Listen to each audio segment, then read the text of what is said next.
Before we begin, viewer discretion is strongly advised. The following is for educational and entertainment purposes only. This is the verbatim federal courtroom testimony of the Sean Diddy Combs trial. As reported by Inner City Press, the courtroom was dead silent as the judge called the next witness. All eyes turned toward the back as a familiar face stepped forward, one that no one expected to see. Usher Raymond, the Grammy-winning R&B star, was about to testify, not about his music, not about a label dispute, but about what really happened behind the closed doors of Sean Diddy Combs' empire. For years, Usher stayed silent. He played the game, smiled through interviews, and dodged questions. But now, as Diddy faces federal charges of trafficking, coercion, and a criminal enterprise of abuse, Usher has finally decided to tell the truth. And the truth, he says, has been eating him alive. From what he witnessed as a 14-year-old under Diddy's care to what he later realized about the entertainment industry's darkest corners, this testimony isn't just shocking, it's historic,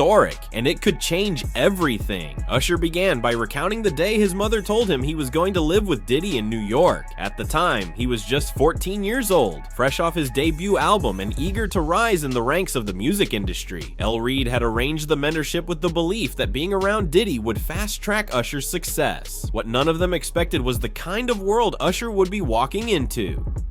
"I thought I was going to learn how to be a star," Usher told the court, his voice steady but tight. "What I saw instead were things no teenager should be around." Usher testified that from the moment he entered Diddy's Midtown Manhattan penthouse, the environment was saturated in excess. Champagne on breakfast trays, strangers waking up in rooms he didn't know existed, people he later recognized from TV and magazines, lounging half-dressed or passed out. It wasn't a home, it was a scene. He called it the flavor camp. Usher said, "I didn't know what that meant. I thought it was just branding. Later, I realized it meant indulgence." The court listened intently as Usher described how the mentorship quickly turned into something else. Diddy wasn't teaching him about vocals or performance. Instead, Usher claimed he was encouraged to observe the lifestyle, to party with celebrities, and to stop asking questions. "He told me, this is how we do it. You don't ask, you just watch. Learn by watching. That's how grown men roll." He recalled one night when he woke up around 3 a.m. to find people in masks entering the apartment. Music was playing low and candles lit the hallway. He walked into the living room and saw what he could only describe as a ritualistic party. It wasn't just sex, there was structure to it. Cameras, lists, and no one looked surprised. "I thought maybe I had walked into a movie set. I remember thinking I shouldn't be seeing this." Usher said he was told to go back to bed, but he didn't sleep that night. That was the moment, he said, that changed how he saw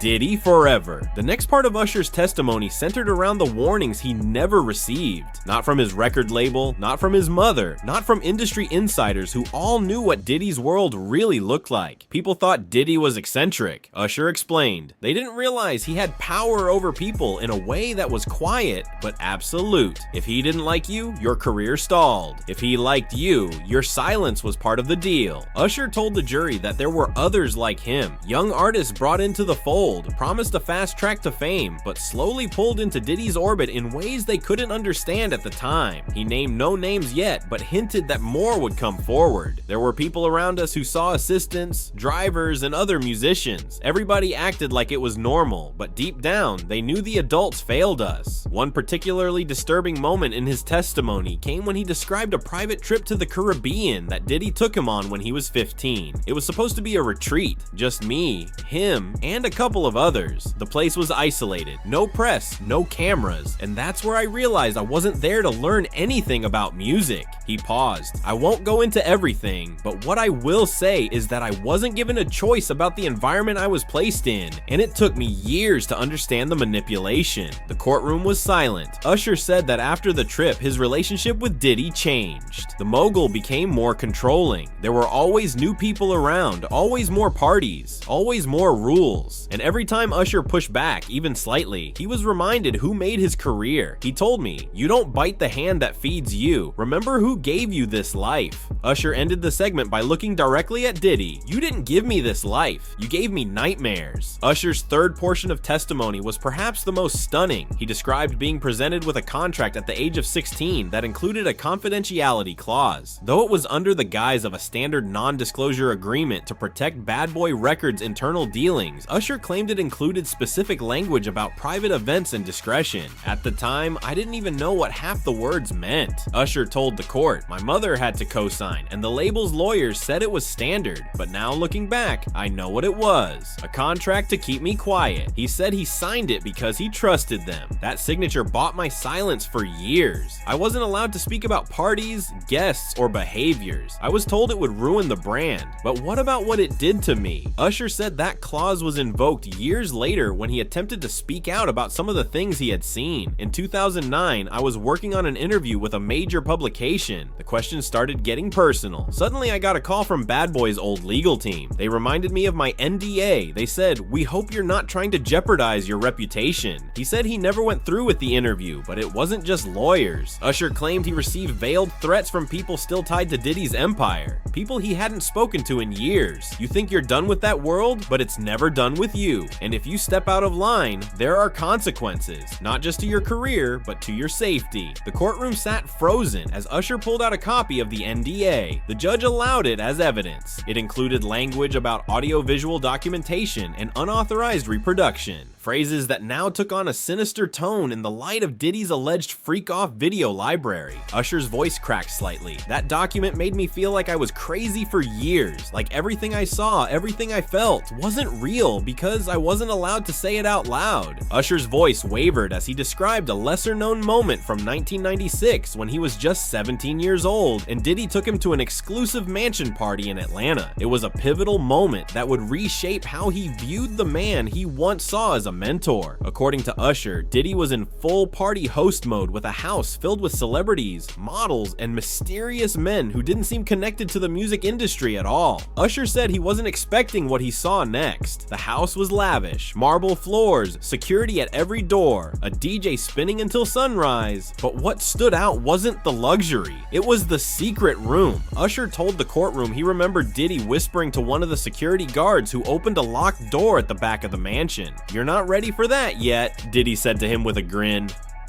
Usher said he peeked in any way. There were people in masks. That's all I'll say. I didn't know what I was looking at. Then he said something that made everyone in the courtroom shift. "I think that night changed me," Usher confessed. "I saw things I still can't explain. I don't know if it was legal, but I know it wasn't right." He then held up photocopied pages from a journal. Usher explained he had started writing the journal in 1998, originally to document song lyrics and thoughts. But as the years passed, it became a vault of personal memories and observations from his time around Diddy. In one entry dated March 1999, Usher wrote, "Had dinner with Diddy and 3 execs I didn't know. They kept talking about loyalty, said loyalty keeps you on tour, honesty puts you back home." Diddy laughed. Another passage dated October 2000 described a Thursday night when Usher was allegedly invited but declined. Too many secrets, too many masks. Did he say it's just the culture? I don't agree. "Did you ever tell anyone about these entries?" the prosecutor asked. Usher shook his head. "I was afraid of losing everything. I didn't think anyone would believe me." When asked why he was sharing it now, Usher replied, "Because I've lived with it long enough, and it's time the truth comes out." Usher leaned into the microphone and revealed an encounter he said he hadn't even told his closest friends. In 1997, at age 18, he was invited by Diddy to meet a powerful music investor in Miami, someone who could fund Usher's first world tour and help him build his brand. "I thought it was about business," Usher explained. "Diddy hyped it up like it was the biggest break of my life. He told me to dress up, look sharp, and be polite." When Usher arrived at the penthouse suite at the Satay Hotel, he found 3 men lounging in robes with high-end champagne and several young women sitting quietly in the background. One of them, he said he was from overseas, asked me if I wanted to be remembered forever. Usher said he wasn't talking about music. Usher said Diddy left him alone with the men. "I felt trapped." He testified, "They didn't touch me, but one of them put his hand on my shoulder and said, 'You can stay or you can leave, but you'll never get another invitation like this again.' He left, and that's when things started to change." Usher said he was removed from one tour opportunity, and a prominent producer suddenly pulled out of working with him. "No one ever said it was because I left that suite," Usher explained, but after that night, doors that had always been open suddenly shut. Usher also testified that Diddy showed him a disturbing clip from a handheld camera a few weeks later. He laughed as he played it back. It was of another young artist. He was doing something I know he wouldn't have agreed to unless someone made him. Did he threaten you?" the attorney asked. Usher paused. "He didn't have to." The people around him did. They didn't use words. They used silence and exile. Usher said this was the moment he realized fame was no longer about talent. It was about submission. That's how you stayed famous in Diddy's world. Usher's tone turned personal as the courtroom lights dimmed slightly with cameras now focused solely on his face. "This is the hardest part," he said, "because it's not about me anymore." He went on to describe the early days of Justin Bieber's rise. Usher had been instrumental in launching the pop star's career, co-signing him and serving as his mentor. "At the beginning, it was all positive. I wanted to be the big brother I never had," Usher said, but then Diddy entered the picture. According to Usher, Diddy began inviting Bieber to parties, calling it flavor camp, the same phrase he used with Usher years earlier. He was 15, Usher said, and they were treating him like a grown man. One night in 2011, Usher got a call from Bieber. He didn't say anything at first. "I just heard breathing." Then he said, "I want to come home." Usher's team attempted to track him down, but Bieber went silent for 2 days. When they met again, Bieber wouldn't look Usher in the eye. He just said, "It's fine. I'm good now," but he wasn't, Usher testified. He then revealed that he'd confronted Diddy privately and asked him directly, "What are you doing to these kids?" According to Usher, Diddy chuckled and replied, "Same thing they did to me. It's how the game works." Usher said that was the last serious conversation he had with Diddy. "After that, I stepped back. I didn't want my name tied to it, but watching what happened to Justin, I couldn't stay silent anymore." He also revealed for the first time that in 2018, he received a call from an anonymous number with a voice that said, "Tell him to keep his mouth shut or we'll shut it for him." When asked who he believed was behind the call, Usher looked directly at the defense table. "I think you know." Usher revealed that the breaking point in his relationship with Diddy came during a now infamous night that had never been publicly discussed until now. According to his testimony, it was an unassuming private party at a hidden estate in the Hollywood Hills in 2002. Usher claimed that what he saw that night changed the way he saw Diddy forever. The event, which he described as more like a rite of passage than a party, involved several young artists and models, many of whom were under the impression that they were being offered career opportunities. Usher testified that Diddy had invited him under the guise of meeting a new producer from Europe, but when he arrived, he said there were no executives, no producers, just dim lighting, security at every corner, and a heavy aura of secrecy. He described an environment where phones were confiscated at the door, and a strange series of contracts were presented to guests that were labeled NDAs, but had more aggressive language than anything he'd ever seen in the industry. "The vibe was wrong," Usher said in court, his voice reportedly breaking for the first time. "There were people there who weren't artists. They weren't executives. I realized they were just observers." He said he recognized several famous faces, some of whom had never been connected publicly to Diddy, but refused to name them on record, hinting instead that if this trial continues, others will come forward. The most harrowing part of his statement came when he said that after trying to leave the party early, he was stopped by a man he did not recognize and brought to a side room where Diddy was seated. "He told me, 'You're not ready yet. You still think this is about music. This is bigger than that.'" Usher left that night and claimed he never returned to another party hosted by Diddy again. Usher's testimony pivoted toward the business practices Diddy had employed, not just with him, but with dozens of bad boy artists. For the first time, Usher submitted internal emails and contract drafts, revealing that he had signed a development deal as a teen that locked him into 5 albums and gave away the rights to his masters until the age of 35. "I didn't know what I was signing," Usher admitted. "I just wanted to sing." He then exposed how other artists were tied into similar contracts, mentioning names like Carl Thomas, Total, Black Rob, and the late Craig Mack. Usher alleged that Diddy had a pattern of pulling artists close with promises of mentorship and exposure, only to discard them once they were no longer useful or obedient. He even revealed that a private accountant once sent him a spreadsheet with the royalties he had missed over the years totaling more than $4.3 million. When he brought this to Did's attention, he claims Diddy laughed and told him, "If you knew what was really owed to you, you wouldn't sleep at night." Court documents also revealed that several artists had taken settlements in silence, some accepting small payments just to regain the right to use their names or perform their songs. One of the biggest revelations was that Usher had tried to organize a secret meeting with other artists in 2011 to address their collective grievances, but said the meeting never happened because someone tipped Diddy off. Even more damning was his claim that he once saw Diddy order the destruction of demo tapes and footage belonging to an artist who had threatened to speak out.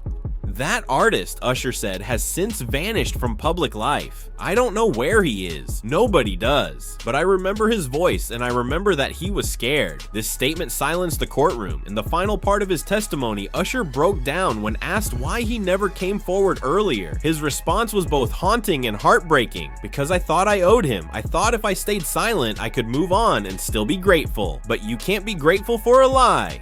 Usher said the guilt had eaten at him for years. He talked about watching other young artists fall into the same trap he once did, and admitted that for a long time, he didn't know how to help them without destroying his own career. It was always about leverage, he said, and Diddy had all of it. He revealed that in 2016, around the time the infamous Drink Champs clip started circulating again online, he had attempted to confront Diddy privately, but was blocked by Diddy's legal team. What struck the courtroom most was when Usher described an unpublished journal entry he had written the night he left Diddy's mentorship for good. It said, "I survived Puffy, but did the kid in me survive? I still don't know." He ended his testimony by addressing the court, the victims watching online, and the younger generation of artists who idolize the people on trial. This isn't just about one man. It's about an entire system that told kids like me to be quiet, to stay in line, and to never question the hands that fed us. But I'm here now, and I'm not afraid anymore. Not for me, because I've already lived through it. I'm doing this for the ones who didn't. At that moment, the courtroom stood silent. What began as a federal case about racketeering and trafficking had turned into something much bigger, a reckoning for decades of silence in the music industry. What the public never knew until now is that at the height of his early fame, just after releasing 8701 in 2001, Usher quietly disappeared from the spotlight for a full week. Industry insiders assumed he was taking a break from the grueling tour schedule. But in court, Usher revealed that he was checked into a private mental health facility in Northern California under a false name. According to his testimony, the cause of the breakdown stemmed from unresolved trauma that dated back to his time living with Diddy as a teen. Usher admitted that he had started experiencing panic attacks shortly after turning 20, often triggered by seemingly innocuous things: flashing lights, tight crowds, certain types of music. At first, he didn't understand the connection, but it all came rushing back one night while staying in a hotel in New York, a building that coincidentally used to be the location of one of Did's infamous parties. "I walked into the hallway and I smelled the same brand of candles he used to burn," Usher told the court. "My whole body froze. I started shaking. I couldn't breathe."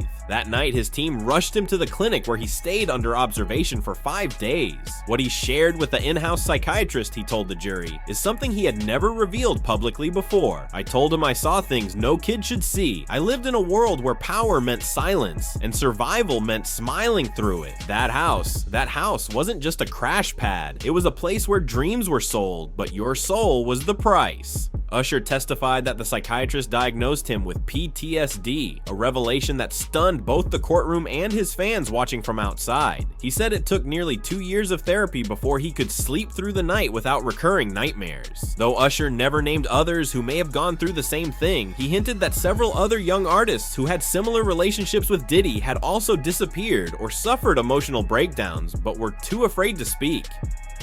"I was lucky. I had the money to get help, but some of the others didn't. One of them overdosed, another tried to take his life, and a third, he just vanished." When asked why he kept this a secret for over 2 decades, Usher didn't flinch because nobody would have believed me in 2001. "Puffy was untouchable, and I was just the kid with the voice. But now the world is ready to listen." The court went still, not just from the confession, but from the implications it carried, that behind every platinum record, every Grammy speech, and every sold-out show, there may have been a silent war happening inside the mind of a young artist just trying to survive. And now finally he was speaking up not just for himself, but for every voice that had been drowned out by the music.